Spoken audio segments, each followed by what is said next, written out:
1절부터 8절까지 다시 공동하겠습니다. 시작. 하나님과 주 예수 그리스도의 동기하고 보는 그 흩어져 있는 12지파에게 문안하노라. 내 형제들아, 너희가 여러 가지 시험을 당하거든 온전히 기쁘게 여기라.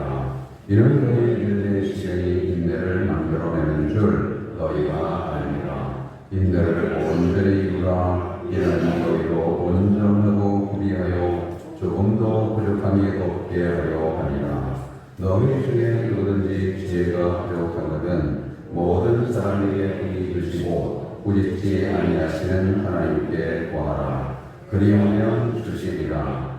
오직 믿음으로 구하고 조금도 의심하지 말라. 의심하는 자는 마치 바람에 밀려 요동하는 바다 물결 같으니 이런 사람은 무엇이든지 쉽게 얻기를 생각하지 말라. 두 마음을 품어 모든 일에 정함이 없는 자로다.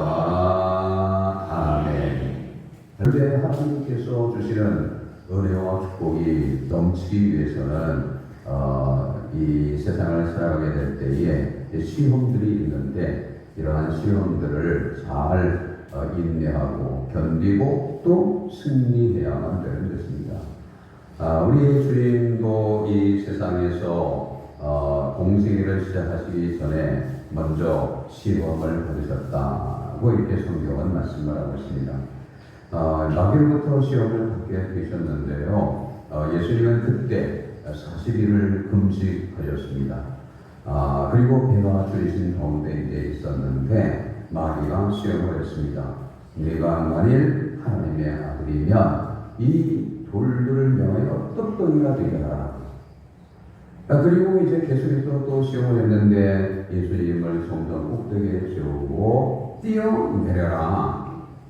왜냐하면 뛰어내리면 하나님이 천사를 보내서 발이 모래 부딪히지 않게 해주신다. 그렇게 말씀하셨으니 뛰어내려라. 또 이제 그 천하 만국 모든 영광 그것을 이제 보이면서 내게 엎드려 경배하면은 이 모든 것을 너에게 주겠다. 이렇게 이제 시험을 하게 된 것입니다. 이러한 이제 시험을 받게 될 때에 많은 사람들은 넘어지게 됩니다. 유혹에 넘어지게 되는 것입니다. 왜냐하면 그런 것들이 너무나 좋기 때문에. 그래서 이제 넘어지는 경우들이 이제 많이 있는데 예수님은 말씀으로 다 이기셨다고 이제 성경은 말씀을 하고 있습니다. 예수님은 사람이 떡으로만 사는 것이 아니라 하나님의 입으로부터 나오는 모든 말씀으로 산다. 또 주의 너희 하나님을 시험하지 말라고 성경이 기록되어 있다. 또 성경이 기록하기를 오직 하나님께만 경배하라고 그렇게 되어 있다. 이런 말씀을 신명기에 있는 말씀을 통해서 우리 주님은 마귀의 유혹을 시험을 다 물리치게 된 것입니다. 그리고 이제 공생애를 이제 시작을 하시게 된 거죠. 예? 그런데 이제 그 성경을 보게 되면 시험이라는 것은 이제 마귀의 유혹과 같은 그런 시험만 있는 것이 아니라 또 다른 시험도 이제 있다는 것입니다. 그래서 하나님께서 우리를 이제 조사 또는 뭐 검사, 이제 시험, 그러니까 테스트라는 그런 시험을 이제 하시는 그러한 이제 경우가 있다는 것입니다. 그래서 아브라함은 이러한 이제 시험을 받게 되었는데 창세기 22장에서 보는 것처럼 그 일을 위해 하나님이 아브라함을 시험하시려고 그를 부르시되 아브라함아 하시니 그가 이르되 내가 여기 있습니다. 하나님이 이제 말씀하셨습니다. 네 아들 네 사랑하는 속자 이삭을 데리고 모리아 땅으로 가서 내가 내게 일러준 한 산 거기서 그를 번제로 드려라. 이렇게 이제 하나님은 아브라함을 시험하셨다, 또 조사하셨다, 검사하셨다, 테스트하셨다. 뭐 이렇게 이제 시험을 이제 하시게 된 것입니다. 그런데 이제 아브라함은 그 시험을 이제 이겼죠. 합격을 했습니다. 그런데 이러한 시험 말고 또 하나의 시험이 있는데 오늘 본문에 기록되어져 있는 시험이 있습니다. 이러한 시험을 통해서 시련이라 이렇게 이제 말을 하게 됩니다. 그래서 오늘 본문에 이렇게 2절부터 보게 되면 이러한 말씀이 기록이 되어 있습니다. 내 형제들아 너희가 여러 가지 시험을 당하든 온전히 기쁘게 여기라. 이는 너희 믿음의 시련이 인내를 만들어내는 줄 너희가 알미라. 라고 이렇게 이제 말씀합니다. 믿음의 시련이, 예수님을 믿는 성도들에게 시련이 있습니다. 초대교회 성도들은 예수님을 믿는 것 때문에 많은 어려움을 당하게 되었습니다. 스데반 집사님은 유대인들에 의해서 고을에 맞아 순교하는 이러한 시련을 당하게 되었고, 그리고 또한 야고보 사도, 오늘 본문을 기록한 야고보가 아니라 예수님 이 야고보, 세베대의 아들 야고보, 요한, 사도 요한의 형제인 야고보, 이 야고보는 헤롯 왕에 의해서 또 순교를 당하게 되었습니다. 특히 스데반의 집사님 순교 이후에 예루살렘 교회에 큰 박해가 있게 되었는데, 이때 성도들은 많은 또 시련을 당하게 된 것입니다. 그래서 예루살렘을 떠나 다른 곳으로 흩어지는 이러한 어려움이 또 있게 되었습니다. 그런가 하면 데살로니가 교회 성도들은 우상을 섬기는 사회에서 우상 버리고 하나님을 믿게 될 때에 또 여러 환난을 당하게 됐습니다. 그뿐만 아니라 로마 10대 박해가 있었는데 이때 그리스도인들도 많은 어려움을 당하게 되었습니다. 이러한 시련을 만나게 될 때에 낙심하는 성도들이 있었습니다. 근심하고 불안해하는 성도들이 있었습니다. 두려움에 떠는 백성들이 있었습니다. 그래서 어떤 사람들은 형제도 숭배하고 하나님도 경배하고, 그리고 한 걸음 더 나가면 믿음을 아주 그냥 포기해버린 이런 사람도 이제 있었습니다. 그러나 또 다른 성도들은 굳센 믿음을 가지고 기쁨으로 또 하나님이 주시는 지혜를 가지고 시련을 이겨 나가는, 승리하는, 시련에서 승리하는 그러한 성도들도 있었습니다. 그런데 본문에서 말하는 것처럼 성도들이 당하는 시련에는 여러 가지가 있다고 이렇게 말씀을 하고 있습니다.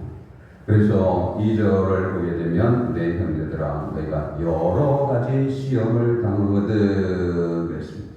여러 가지 시험을 당하거든. 시련에 여러 시련이 있습니다.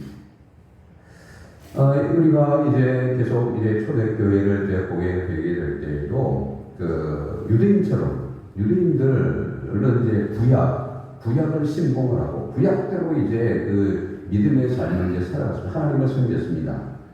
그래서 이제 이들은 여전히 이제 양자와 소자와 제사 드리고 또 여러 절기들을 지키고 또 할례를 이제 베풀고 하는 그러한 이제 삶을 살아가는데, 그런데 성도들은 제사도 지내지 않고 양자와 소자와 제사도 안 드리고 또 절기도 잘 지키지 않고 절기도 안 지키고 또 할례도 안 받고, 이렇게 될 때에 유대인들로부터 큰 시련을 이제 받게 되는 거죠. 박해를 받게 되는 거죠. 또 그뿐만 아니라 예수님을 하나님의 아들로 믿는다는 것 때문에, 아니 사람의 아들을 왜 하나님의 아들이냐, 이건 잘못된 거다 하면서 사도 바울 같은 사람은 예수님 믿기 전에 예수님 믿는 사람들을 똑하게 박해를 했던 것을 보게 됩니다. 뿐만 아니라 이유 없이 이제 예수님을 믿는 것 때문에 이유 없는 그러한 시련을 당하게 되는 거예요. 네? 로마의 이제 형제들 중에 네로, 우리가 잘 알고 있는데, 네로는 로마의 그 대화재가 요게 이제 기독교인들 때문에 이제 화재가 난 거다. 기독교인들이 이제 방화를 한 거다. 이래가지고 이제 기독교인들을 무지하게 그 박해를 이제 하게. 그런가 하면 마르쿠스 아우레리우스라는 이런 형제는 국가의 여러 가지 재앙, 질병, 이런 것들이 다 기독교인들 때문에 온 거다. 이래가지고 그 기독교인들을 또 핍박을 하게 된 거죠. 그런데 이제 이렇게 세상 권세로부터 또 세상 사람들로부터 이제 핍박을 받고 박해를 받는데 또 가족에게 받는 사람들도 있어요. 네, 가족. 이 요셉을 보세요. 요셉은 형제들한테 핍박을 받은 거 아니에요? 네? 요셉은 꿈을 꾸고 형제들에게 얘기했더니 형제들이 핍박을 했어요. 그래가지고 형제들이 팔아먹었어요. 뿐만 아니라 직장에서도 시련을 당하는 거예요. 야원 직장이 외산촌 라반의 집이었어요. 거기서 이제 라반이면서 양치는 일, 이걸 이제 하게 되었는데 많은 시련을 당하게 됐어요. 얼마나 많은 시련을 당했느냐. 외삼촌이 품삯을 10번이나 변경을. 네. 이게 보통 일이 아니거든요. 품삯을 10번이나 바꿨다. 네. 그리고 또 이제 이 양과 염소를 칠 때 짐승에 물려가지고 찢겨 죽은 거, 찢긴 거, 또 도둑 맞은 거, 이런 것들을 다 변상을 했습니다. 낮에 도둑을 맞았든지, 밤에 도둑을 맞았든지. 왜냐하면 이 외삼촌이 너 도둑 맞은 거 다 변상해. 그래가지고 다 변상을 해요. 품삯 받은 걸 가지고 또 변상을 해요. 그런가 하면 또 일도 아주 똑똑하게 시켰습니다. 그래서 낮에는 더위와 싸우고 밤에는 추위를 무릅쓰고 눈 붙일 겨를도 없이 일을 했다. 이렇게 이제 야곱은 외삼촌의 집에서 거기에 직장이었었는데 말할 수 없는 시련을 당하게 됐습니다. 환경으로 인한 것도 있습니다. 이삭은 약속의 땅 가나안에서 시련을 만나게 되었습니다. 흉년이 들어서 살 수가 없었습니다. 그래서 이 애굽으로 내려가려고 했는데 하나님이 애굽으로 내려가지 말고 내가 지시하는 땅에서 거하면서 살아가라 그렇게 말씀하셔서 하나님의 말씀을 듣고 그 땅에서 하나님이 지시하는 땅에서 살아가게 될 때 여러 어려움이 있었습니다. 그 땅에 살고 있는 블레셋 사람들의 위험이 있었습니다. 또 흉년 가운데서 먹고 살면서 농사 짓고 또 이 양들 키우고 할 때 어려움이 많이 있었던 것입니다. 또한 우리가 이제 이 믿음의 삶을 살아갈 때 불신자들로부터 시기를 받아 시련을 당하는 경우도 있습니다. 말씀드린 이삭은 하나님이 지시한 땅에서 시련을 이기면서 이제 살아가게 될 때 농사를 지었는데 택배를 받게 되었고 계속해서 하나님이 복을 줘서 거부가 되었습니다. 거부가 되니까 그러니까 이제 그 땅에 이 블레셋 왕 아비멜렉이 이제 시기를 했습니다. 네가 우리보다 더 강하니 너는 여기서 떠나가라. 예? 여기서 이제 살지 말고 다른 데로 가라. 예? 그러니 그 많은 그 재물들, 재산들, 양떼들 데리고 옮기려니 이거 큰 시련이죠. 예? 그거 다 버리고 여기 있는 거 다 버리고 가라. 예? 그래서 이제 그곳을 떠나서 그랄이라는 곳에 가서 이제 장가를 치면서 이제 살게 되는데 그런데 거기 있을 때 또 어려움이 있는 거예요. 왜냐하면 의무를 받더니 계속해서 또 그랄의 목자들이 우리 것이다 이거. 그래가지고 또 계속적으로 의무를 타야 하는 이러한 시련을 겪게 된 것입니다.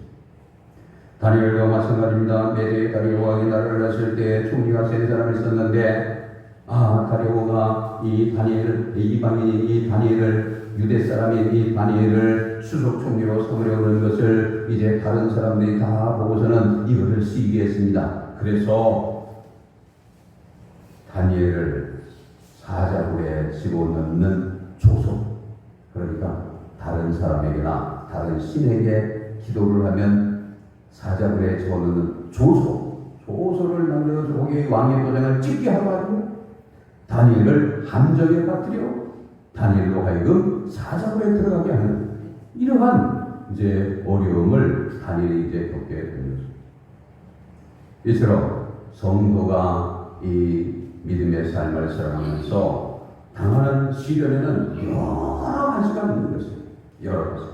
그러면 하나님이 이러한 성도를에게 시련을 허락하시는 이유는 무엇입니까? 하나님의 성도들에게 시련을 왜 허락하십니까? 시련을 허락하신 이유는 도대체 무엇입니까? 그것은 시련을 통해서 하나님을 더 잘 노력하기 위해서 하나님께서는 시련을 허락해 주시는 것입니다. 하나님은 시련을 통해서 하늘의 하나님을 땅의 하나님으로 알게 하시는 것입니다. 다른 말로 말하면 머릿속의 하나님을 삶 속에 함께 하시는 하나님으로 알게 해 주시는 것입니다. 그래서 욥은 고난 후에 욥기 42장에 내가 죽게 되어 귀로 듣기만 하였더니 이제는 눈으로 주를 배움나이다. 이렇게 이제 고백을 하게 된 것입니다. 시련을 통하여 우리는 머릿속에 하나님을 내 삶 속에 함께 하시는 하나님으로 알게 되는 것입니다. 아브라함의 아내인 사라, 아예 여종 하가 집에서 이제 교만하다가 쫓겨나게 되었는데 광야에서 하나님의 사자를 만난 후에 말하기를 하나님을 살피시는 하나님이시다.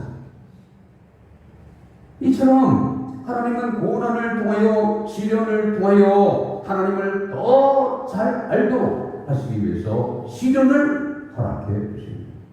그 다음에 겸손하여 하나님의 말씀을 따라서 살도록 하시기 위해서 하나님은 시련을 허락해 주시는 것입니다. 시편 기자는 말했습니다. 고난당하기 전에 내가 그릇 행하였더니 이제는 주의 말씀을 지키나이다. 고난당하신 내게 유익이라 이로 인하여 내가 주의 일들을 배우게 되었나이다. 사람은 형통하게 되면 잘 되게 되면 그러면 교만하게 되게 되십니다. 이거는 이제 누구에게나 찾아오는 거라고 계속 말씀드리잖아요. 예? 믿음의 삶을 오래 살아도 마찬가지예요. 잘 되면 그러면 누구든지 다 이제 교만하게 돼요. 그럼 교만하게 되면 이제 문제가 발생하게 돼요. 문제. 예? 그런데 시련을 만나게 되면은 사람이 또 겸손해지게 된다. 하나님의 말씀을 평소에는 거들떠보지도 않더라도 시련을 당하게 되면 하나님의 말씀을 이제 찾게 됩니다. 그리고 그 말씀을 따라서 이제 살게 됩니다. 잘 될 때, 형통하게 될 때, 그러면 하나님의 말씀이 없습니다. 왜냐하면 내가 생각하는 대로 된다. 내가 생각하는 대로 되는데 하나님의 말씀이 무엇이 필요합니까? 필요가 없는 거죠. 자기가 생각하는 대로 계획하는 대로 다 되는데 뭔 하나님의 말씀이 필요합니까? 하나님의 말씀이 들려오지는 않습니다. 베드로 이제 밤새도록 고기 잡았는데요. 만약에 베드로가 배에 가득 고기를 잡았다면 예수님의 말씀도 잘 안 들었을 것이고 바빠요. 잡아본 고기 다 이제 뭐 손질해야 될 거 아니에요. 예? 그런데 이제 한 마리도 이제 못 잡은 거예요. 그러니까 이제 예수님의 말씀도 듣게 되고 또 예수님이 깊은 데로 가서 그물을 내고 고기를 잡으라 할 때 그 말씀을 순종하게 되는 거예요. 만약에 한 배를 가득 잡아왔어요. 예수님이 말씀하십니다. 깊은 데로 가서 그물을 내려보려. 아이고, 예수님, 제가요, 고기 잡는 데에 대해서는 누구보다도 선수입니다. 제가 어부 아닙니까? 고기 잡다가 이렇게 잔뼈가 이렇게 불고 가지 않았습니다. 제가 오늘도 한 배를 잡았습니다. 그런데 무슨 더 깊은 데로, 깊은 데로 거기 고기 없습니다. 예. 그런데 한 마리도 못 잡으니까 주님의 말씀을 따라서 깊은 데라서 그물을 내렸더니 고기를 잡았다는 거예요. 2배. 그러니까 이제 시련을 왜 허락하십니까? 겸손케 해서 하나님의 말씀을 따르는 삶을 살게 하시기 위해서 시련을 허락해 주시는 것입니다. 그 다음에 하나님을 의지하기 위해서, 오직 하나님만을 의지하기 위해서. 고린도후서 1장에서 이제 사도 바울은 말했습니다. 8절 이하에 형제들아, 우리가 아시아에서 당한 환난을 너희가 모르기를 원하지 아니하노니 힘에 닿도록 심한 고생을 당하여 살 소망까지 끊어지고 우리는 우리 자신이 사형 선고를 받은 줄 알았으니 이는 우리로 자기를 의지하지 말고 오직 죽은 자를 다시 살리시는 하나님만 의지하게 하심이라. 시련, 극심한 시련을 만나게 되면 사람의 방법 아무리 써봐도 안 된다는 것을 알면 그냥 하나님만 의지하게 됩니다. 모든 걸 다 하나님께. 그러니까 하나님만 의지하도록 하시기 위해서 또 시련을 만나게 해주십니다. 그 다음에 이제 오늘 본문에 있는 말씀처럼 온전한 성도 되게 하기 위해서 시련을 주시는 것입니다. 오늘 3절 4절에 말씀을 했습니다. 2절부터 다시 한번 보게 되면 내 형제들아 너희가 여러 가지 시험을 당하든 온전히 기쁘게 여기라. 이는 너희 믿음의 시련이 인내를 만들어낼 줄 너희가 알미라. 인내를 온전히 이루라. 이는 너희로 온전하고 구비하여 조금도 부족함이 없게 하려 함이라. 라고 이렇게 말씀을 하고 있습니다. 여기서 보는 것처럼 성도는 시련을 통해서 인내를 배우게 된다는 것입니다. 그리고 인내를 통하여 온전한 그리스도인이 된다는 것입니다. 다윗이 그 성문이 될 수 있었던 것은 이 시련을 통해서 인내를 배우게 되거든요. 다윗이 얼마나 오랫동안 사울 왕으로부터 시련을 당했습니다. 그 시련을 당할 때에 또 인내를 통해서 온전한 그러한 하나님의 사람이 되게 됩니다. 그래서 다윗은 왕위에 올라서 선정을 이제 베풀게 됩니다. 다윗도 이제 그 30세에 이제 왕이 되었는데 요셉도 30세에 이제 국무총리가 되었잖아요. 30세가 이제 아주 괜찮은 나이.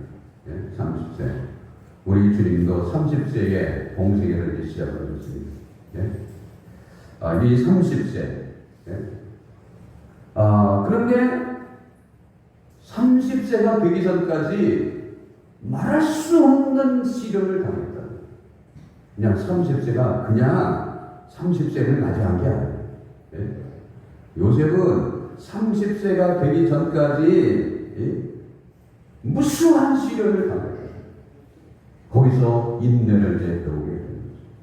인내를 통해서 온전한 하나님의 백성이 되었습니다. 그래서 이 사람이 이제 이 국무총리에 오게 되었을 때에 선정을 베풀어서 죽음에 처한 백성들을 다 살려내게 됩니다. 시련은 인내를 배우게 하고 또 성도는 시련을 통해서 인내를 통해 배우게 될 뿐만 아니라 인내를 통해서 온전한 그리스도의 사람으로 성장이 되고 성숙이 됩니다. 성경은 말씀합니다. 시편 105편에서 그가 또 그 땅에 기근이 들게 하사 그들이 의지하는 양심을 다 끊으셨도다. 그가 한 사람을 앞서 보내셨으며 요셉이 종으로 팔렸도다. 그의 발은 착고를 차고 그의 몸은 쇠사슬에 매었으니 곧 하나님의 여호와의 말씀이 응할 때까지라. 그의 말씀이 그를 단련하였도다. 여호와의 말씀이 응할 때까지 인내하고 인내를 하게 되었고 그리고 이를 통하여 연단을 받게 되었고 온전한 그리스도인이 되었다. 하나님의 사람이 되었다 하고 이렇게 이제 말씀을 하고 있습니다. 이처럼 이 하나님은 시련을 통해서 성도를 온전케 하시기 위해서 이제 시련을 만나게 해주시는 것입니다. 그러면 우리가 시련을 만날 때 이 시련에서 이 시험에서 승리해야 되겠는데 어떻게 해야 될까요? 오늘 본문에 있는 말씀처럼 기뻐해야 된다. 시련을 기뻐해야 된다. 그래서 2절에 내 형제들아 너희가 여러 가지 시험을 만나는 온전히 기쁘게 여겨라. 무슨 시련을 만나든지 다 기쁘게 여겨라.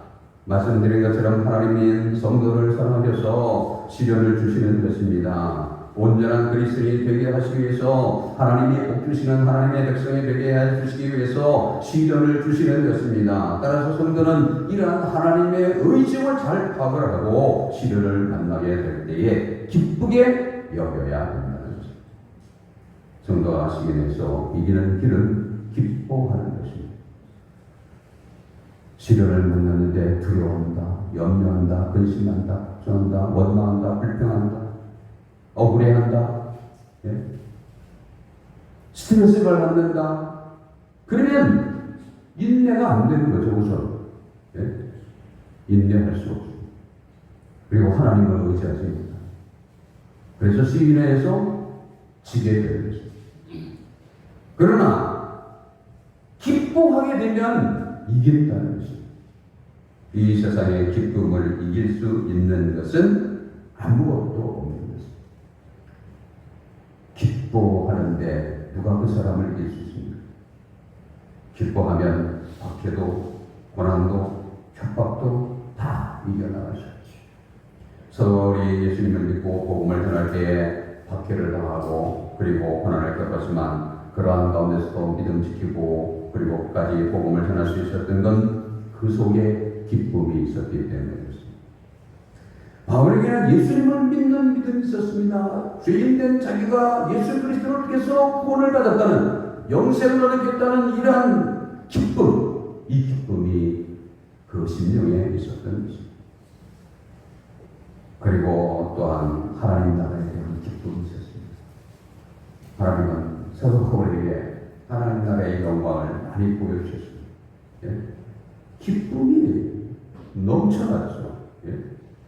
말할 수 없는 그러한 이 영광을 보게 될 때 말할 수 없는 기쁨이 그 속에 있었어요.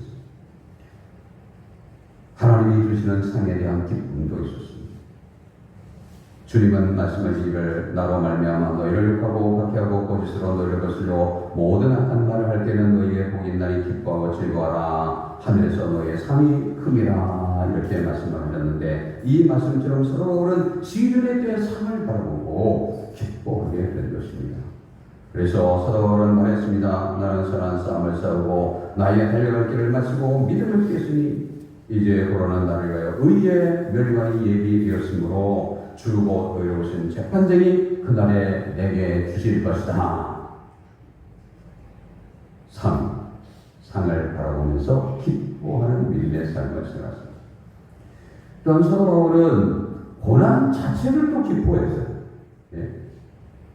사람들은 고난을 싫어하잖아요. 고난 당하면 이제 다 피하는 거죠. 근데 사도 바울은 고난 자체를, 예수님을 위해서 고난 당하는 그 자체를 기뻐한 거예요. 그러니 누가 사도 바울을 이겨나갈 수가 있겠어요? 어떤 시련이 사도 바울을 이길 수 있습니까? 골로새서 1장 24절에 나는 이제 너희를 위하여 받는 괴로움을 기뻐하고 그리스도의 남은 고난을 그의 몸된 교회를 위하여 내 육체에 채운다. 바울은 기쁨의 사람이었습니다. 기쁨이 우리로 하여금 시련에서 승리하게 만드는 것입니다. 기쁨이 있으면 힘이 들어도 힘든 줄 모르잖아요. 기쁨이 있으면 고통이 있어도 고통을 고통스럽게 여기지 않습니다. 아픔이 있어도 아파하지 않습니다. 두려움이 있어도 두려워하지 않습니다. 근심이 있어도 근심하지 않습니다. 그래서 기쁨이 있는 사람은 시련을 이겨나가는 것입니다. 언제나 기쁨이 충만하여 시련을 이겨나가는 우리 모두가 다 되기를 주님의 이름으로 축원합니다. 예수님도 기쁨 때문에 기쁨으로 인하여 십자가를 참으셨다고 말씀을 했습니다. 히브리서 12장 2절에 믿음의 주요 또 온전하게 하시는 이 예수를 바라보자 그는 그 앞에 있는 기쁨을 위하여 십자가를 참사 부끄러움을 깨우치 아니하시더니 하나님 오자 우편에 앉으셨느니라. 주님의 십자가의 고난 그리고 죽음을 통하여 하나님의 백성들이 받을 구원을 생각하게 될 때에 주님에게 기쁨이 있었습니다. 그런데 그 기쁨 말고 또 기쁨이 있었는데 그것은 하나님의 오자 우편에 앉게 될 기쁨, 이 기쁨이 주님에게 있었다는 것입니다. 그래서 십자가를 다 참고 인내하셨다고 말씀을 하고 있습니다. 언제나 기도하는 삶을 살아가는 우리 모두가 되기를 주님의 이름으로 소원합니다. 코로나 시대에, 코로나 후 시대에 어떻게 믿음에서 승리할까요? 기뻐해야 돼요.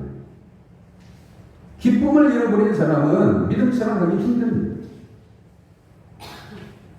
특별히 이 시련의 때에는 다 넘어지는 거죠. 평상시에는 그냥 믿음 생활 할 수 있죠. 그러나 시련의 때를 만나게 되면은 다 넘어져요. 다. 그러면 기쁨이 있는 사람은, 예수님을 믿는 기쁨이 있는 사람은, 그러면 그 사람은 어떠한 시련도 다 이겨내게 돼요. 적극적으로 믿음의 삶을 살아요. 그런데 시련에서 승리하려면 기쁨만 가지고 되지 않습니다. 지혜가 필요하다. 지혜. 그래서 오늘 본문에 말씀했습니다. 5절에 너희 중에 누구든지 지혜가 부족하든 모든 사람에게 복이 주시고 꾸짖지 아니하시는 하나님께 구하라. 그러면 주시리라. 이게 이제 중요한 거죠. 지혜가 필요하다는 것입니다. 우리 주님은 제자들에게 마태복음 10장에서 말씀하셨습니다. 보라, 내가 너희를 보내니 양을 이리 가운데로 보낸 것 같다. 그러므로 너희는 뱀같이 지혜롭고 비둘기같이 순결하라. 이렇게 말씀하셨습니다. 뱀같이 지혜로워라. 좀 지혜로운 사람이 돼요. 이 험악한 이들이 득실거리는 데서 복음을 전파하며 믿음의 삶을 살아가려면 지혜가 필요하다는 것입니다. 그래서 믿음의 사람들은 시련의 때에 하나님 앞에 지혜를 구하게 했습니다. 다윗은 전쟁에서 무조건 싸운 것이에요. 하나님을 의지하고 전쟁에 임하게 될 때에 무조건 그냥 싸운 게 아니라 하나님 앞에 먼저 지혜를 구하는 것입니다. 그래서 어떻게 싸워야 되느냐? 사무엘하 5장에서 이제 보는 것처럼 다윗이 그 이스라엘의 왕 위에 오르게 되었을 때, 전 이스라엘의 왕이 되었을 때에 블레셋 사람들이 대군을 거느리고 다윗을 붙잡으려고 이제 쳐들어오게 되었을 때에 다윗이 하나님 앞에 이제 기도를 한 거죠. 네? 뭐라고 기도했습니까? 내가 블레셋 사람에게 올라갈 거야? 그러면 하나님이 저들을 내 손에 붙이시겠습니까? 그래, 하나님이 대답하죠. 그래, 올라가라. 내가 그들을 내 손에 붙이겠다. 이 말씀을 믿고 이제 싸우게 될 때 승리하게 되죠. 그런데 블레셋 사람들이 이제 또 쳐들어오게 된 거예요. 이때 하나님 앞에 또 지혜를 구하게 되죠. 어떻게 해야 될까요? 어떻게 싸워야 될까요? 이번에는 그냥 올라가지 마. 이번에는 그렇게 올라가지 말고 그들 위로 돌아서 옥나무 꼭대기에서 걸어걷는 소리가 날 때에 그때 기습을 해가지고 차. 네. 그래가지고 다윗은 이러한 하나님의 말씀대로 해서 승리를 하게 되었다는 것입니다. 무조건 이제 앞으로 나가면, 무조건 앞으로만 나가면 되는 게 아니에요. 네. 지혜를 구해야 돼요. 그래서 그 지혜를 따라서 행하게 되면 모든 시련을 이겨나갈 수가 있는 거죠. 다니엘도 시련에 처했을 때 지혜를 주시겠다는 거죠. 다니엘서 2장에서 보듯이 바벨론에 느부갓네살을 꿈꾸고 잠을 잘 수가 없었습니다. 너무나 착잡해요. 그런데 이게 도대체 뭐예요? 그래서 이제 술사들 불러가지고 내 꿈을 좀 해석을 해라. 그런데 꿈 내용을 가르쳐 주지도 않고 이제 해석을 하라니까 이건 할 수가 없습니다. 꿈을 내용을 가르쳐 주세요. 그러면 제가 해드리겠습니다. 저희들이. 근데 안 된다는 거예요. 꿈도 얘기하고 그 다음에 해석도 하고 못한다고 하니까 그러면 너 이 술사들 다 죽여버리라. 이렇게 하게 될 때에 다니엘도 죽을 수밖에 없는 상황에 처하게 되었는데 그때 하나님 앞에 지혜를 구하게 된 거죠. 하나님이 그때 지혜를 주셨습니다. 꾼 꿈도 알게 해주셨습니다. 해석도 하게 해주셨습니다. 그래서 다니엘은 시련에서 승리하게 되었고 온 바벨론 도를 다스리는 그러한 축복도 받게 되었다고 성경은 말씀을 하고 있습니다. 시련에 대해 승리하려면 지혜를 구해야 됩니다.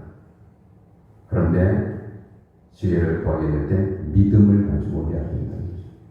그래서 오늘 본문에 말씀하십니다. 오직 믿음으로 구하고 조금도 의심하지 말라. 의심하는 자는 마치 바람에 밀려 요동하는 바닷물결 같으니 이런 사람은 무엇이든지 죽게 얻기를 생각하지 말라. 이렇게 말씀을 했습니다. 하나님은 믿음의 기도를 응답해 주시는 것입니다. 시련의 때에 믿음으로 지혜를 구함으로 시련에서 승리하는 우리 모두가 되기를 주님의 이름으로 축원합니다. 믿음 생활에 시험이 있습니다. 시련이 있습니다. 시련은 아까 말씀드린 대부분의 사람들은 다 싫어하는 것입니다. 누가 좋아하는 사람이 어디 있겠어요? 예? 왜냐하면 시련 자체가는 고통이기 때문에 좋아하는 사람이 아무도 없는 것입니다.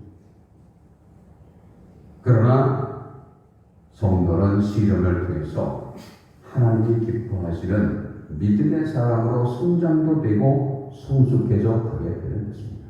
그리고 그러한 성장과 성숙을 위해서 하나님의 은혜는 더 충만하게 임하게 되고 하나님의 축복은 더 풍성하게 임하게 되는 것입니다. 그러므로 시련은 축복이 되어지는 거죠. 시련은 고통이 아닙니다. 축복. 시련을 당할 때에 무슨 시련이든지 기뻐할 수 있기를 주님의 이름으로 축원합니다. 기쁨이 가득하기를 주님의 이름으로 축원합니다. 그리고 기도에서 지혜를 구해서 시련에서 승리함으로 하나님께 영광을 돌리는 우리 모두가 다 되기를 주님의 이름으로 축원합니다.